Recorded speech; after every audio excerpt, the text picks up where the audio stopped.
Hello my dear friends, welcome to Adda 24/7। तो मैं आपकी मेंटोर रितिका आज आपको बताने आई हूँ about the education qualification, the work experience if required और not, and the age required to appear in SEBI grade A examination. See, in the year 2026, in the first half, we have seen RBI Grade B examination, and in the second half of the year, we are expecting NABARD Grade A and SEBI Grade A. तो आज मैं सेबी के बारे में आपसे discussion करने वाली हूँ. सेबी की एलिजिबिलिटी डिफरेंट है from RBI grade B and even NABARD grade A officers. RBI और नाबार्ड दोनों की जो ग्रेड बी और ग्रेड ए ऑफिसर्स की वैकेंसी आती है उनकी क्वालिफिकेशन एग्जैक्टली सेम है, लेकिन सेबी में थोड़ा सा चेंज है. इस चेंज को जानना बहुत ज़रूरी है. तो चलिए डिस्कशन शुरू करते हैं, लेकिन उससे पहले मैं बात करना चाहती हूँ एक्सपेक्टेड एग्जामिनेशन मंथ का या फिर जो नोटिफिकेशन है उसके मंथ का. उसके बारे में बात करूं उससे पहले आप लोगों से रिक्वेस्ट करूंगी, अगर अब तक हमारा चैनल नहीं सब्सक्राइब किया है ज़रूर कीजिए. बहुत अच्छा कंटेंट आपको यहाँ मिलने वाला है जो आपको एजुकेशन तो देगा ही, इन्फॉर्मेशन भी देगा जो पूरे एग्जाम प्रोसेस में काम आती है. And of course, you can download our mobile application to get hold of the good content, of course. And our paid courses एक डिस्काउंट पे भी आपको मिल जाएंगे. ठीक है, मेरा कूपन कोड आप लिख लीजिए ताकि जब आप कोर्स लेने लगे तो आपको पता हो कि इसके थ्रू आपको भारी डिस्काउंट मिलने वाला है. बाय भारी आई मीन अप टू 80%. ठीक है, चलिए अब बात करते हैं नोटिफिकेशन मंथ की. तो 2018 से लेके 2024 तक हमने देखा कि ये जो एग्जामिनेशन था, अगर मैं बात करूं जनरलिस्ट पोस्ट की, तो एक साल के गैप के बाद ही आ रहा था.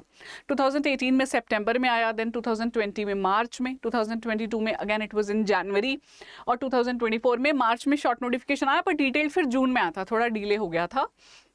एंड देन 2025 में आया अक्टूबर में, और 2026 जब तक ये वीडियो आपको मिल रहा है तब तक सेबी 2025 का पूरा एग्जाम साइकिल कंप्लीट हो चुका है. इवन स्टूडेंट्स जो हैं वो अपनी ट्रेनिंग के लिए प्रोसीड कर चुके हैं, बेसिकली नाउ द ऑफिसर्स. तो ये पूरा का पूरा एग्जाम साइकिल जो है वो विद इन 9 मंथ्स कंप्लीट हो जा रहा है. और इस साल हम डेफिनेटली एक्सपेक्ट कर रहे हैं अक्टूबर 2026 के आसपास इस नोटिफिकेशन को. और नोटिफिकेशन आने के बाद विद इन 45 to 60 डेज आपका पेपर कंप्लीट हो जाता है. आप देख ही रहे हैं पूरे 9 मंथ्स में तो ये साइकिल ही कंप्लीट कर रहे हैं, नोटिफिकेशन से लेकर ज्वाइनिंग तक की. तो आपको बहुत समय नहीं मिलेगा after the notification is out. तो अगर आप एलिजिबल हैं, you should start your preparation from today itself, अगर नहीं की अब तक. तो जैसे मैंने कहा कि यहाँ पे अगर हम एलिजिबिलिटी की बात करें तो हम एज देखेंगे, उसके बाद एजुकेशन क्वालिफिकेशन देखेंगे एंड वर्क एक्सपीरियंस की बात करूंगी. देखिए, वर्क एक्सपीरियंस वैसे नहीं रिक्वायर्ड है, यहाँ पे डरने की जरूरत नहीं है. ठीक है, एज है जी 30 ईयर्स ऑफ एज. 21 मिनिमम रहती है, मैक्सिमम अनरिजर्व के लिए. तो SC/ST को 5 सालों का रिलैक्सेशन मिलता है, OBCs को 3 इयर्स का. लेकिन इसके अलावा भी काफ़ी सारे इन्होंने रिलैक्सेशंस दे रखे हैं, तो मैंने इसके लिए आपका ये टेबल बना दिया जहाँ पे आप देख सकते हैं कि SC/ST को 5 इयर्स का रिलैक्सेशन है, OBC 3 years. Of course non creamy layer को मिलेगा, क्रीमी लेयर को नहीं मिलता है. एक्स सर्विसमैन जो रह चुके हैं उनको 5 इयर्स का, पीपल विद डिसेबिलिटीज़ को 10 इयर्स का. लेकिन मान लीजिए कोई PWD कैंडिडेट हैं जो OBC हैं तो उनको 10+3 13 इयर्स का रिलैक्सेशन मिलेगा. अगर कोई PWD SC/ST है तो उनको 10+5 15 इयर्स का रिलैक्सेशन मिलेगा. कोई PWD जनरल कास्ट से आते हैं तो उनको 10 सालों का यहाँ पे रिलैक्सेशन मिलेगा. ठीक है, this is the age. Age के बाद सबसे बड़ी चीज़ आती है जी एजुकेशन क्वालिफिकेशन. तो यहाँ पे जैसे मैंने आपको शुरू में कहा था कि this is a bit different from RBI grade B और नाबार्ड ग्रेड ए. वो डिफरेंस क्या है ये जानते हैं.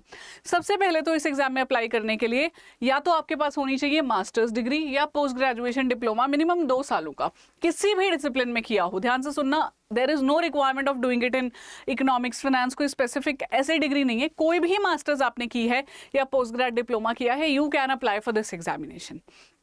एक सेट ऑफ कैंडिडेट्स ये हो गए. यहाँ पे इन्होंने मिनिमम क्वालिफिकेशन के मार्क्स भी नहीं रखे हैं. सेकेंडली और लिखा है ना कि अगर ये है तब भी अप्लाई कर सकते हैं, या फिर आपके पास बैचलर्स डिग्री है लॉ में, बैचलर्स डिग्री है इंजीनियरिंग में, या फिर आपने CA, CFA, CS किया हुआ है तब आप अप्लाई कर सकते हैं. तो if you are BTech in law और इंजीनियरिंग यू कैन अप्लाई. कोई मिनिमम यहाँ पे क्राइटेरिया नहीं है, unlike RBI grade B. Masters किया है किसी भी फील्ड में तो भी अप्लाई कर सकते हो, या फिर CA, CFA, CS, cost accountant, इनमें से कुछ भी आपने किया हुआ है तब भी आप अप्लाई कर सकते हो. यही फर्क है.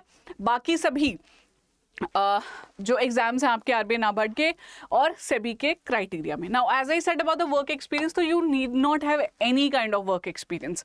आप अगर एज की और एजुकेशन की क्वालिफिकेशन को फुलफिल करते हैं, you must apply for this examination. Law वालों के लिए तो तब अच्छा रहेगा, अगर लीगल आ जाए तो बहुत बेहतरीन नौकरी मिल जाएगी आपको. लीगल नहीं आती है तब भी आप अप्लाई कर सकते हो जनरल स्ट्रीम के लिए. वैसे लीगल आने के चांसेस अच्छे खासे हैं इस बार भी. तो क्विकली अगर मैं आपको एग्जाम पैटर्न के बारे में बताऊं, तो you are going to go through the objective paper phase 1 में. उसके बाद आपका रहेगा फेज 2 में ऑब्जेक्टिव, लेकिन साथ में डिस्क्रिप्टिव भी होता है इंग्लिश का. ठीक है, इंग्लिश का डिस्क्रिप्टिव रहता है. This is qualifying absolutely. यहाँ पे आपका ऑफ कोर्स इंग्लिश डिस्क्रिप्टिव और ऑब्जेक्टिव पेपर है जो उसका कंबाइंड टेस्ट हो रहा है, तो यहाँ के मार्क्स ऐड होंगे आपके फाइनल सिलेक्शन स्कोर में. And phase 3 is interview, 50 marks का ये इंटरव्यू लेते हैं. ये दोनों ही मार्क्स ऐड होते हैं आपके फाइनल सिलेक्शन लिस्ट के लिए. और जब आप सिलेक्ट हो जाते हैं तो आप जाते हैं ट्रेनिंग के लिए, क्योंकि सेबी का हेड ऑफिस मुंबई में है, तो मुंबई में ही ट्रेनिंग होती है NISM अकेडमी में, और आपकी फिर डिप्लॉयमेंट हो जाती है. Deployment is not the right word, है ना, आर्मी में थोड़े ना हो, लेकिन आपकी पोस्टिंग आ जाती है. ज़्यादातर कैंडिडेट्स मुंबई में पोस्टेड रहते हैं क्योंकि इनका हेड ऑफिस मुंबई में है, ज़्यादातर वर्कफोर्स वहीं है. लेकिन of course there are ROs as well, आपकी पोस्टिंग वहाँ भी आ सकती है. लेकिन कहीं भी RO में चले जाओ, डेफिनेटली आप सेबी में अगर हो तो मुंबई में काम करने का आपको मौका मिलेगा अपनी पूरी टेन्योर में कभी ना कभी. तो ठीक है, तो सेबी ग्रेड ए का हमारा लेटेस्ट बैच जनरलिस्ट पोस्ट के लिए लाइव है. 3 अगस्त से ही इनफैक्ट लाइव हुआ है. तो अगर आप एक अच्छा कोर्स ढूंढ रहे हैं जहाँ पे सारी तैयारी आपको एक ही जगह मिल जाए, तो यूज़ कीजिए मेरा कूपन कोड Y754. आज ही एनरोल कीजिए इस कोर्स में. ऑल द बेस्ट दोस्तों. मैं आपको मिलती हूँ अदर वीडियो में जहाँ पे मैं डिस्कशन करने वाली हूँ about the syllabus and the cut offs जो पिछले सालों में रही हैं सेबी की. Thank you.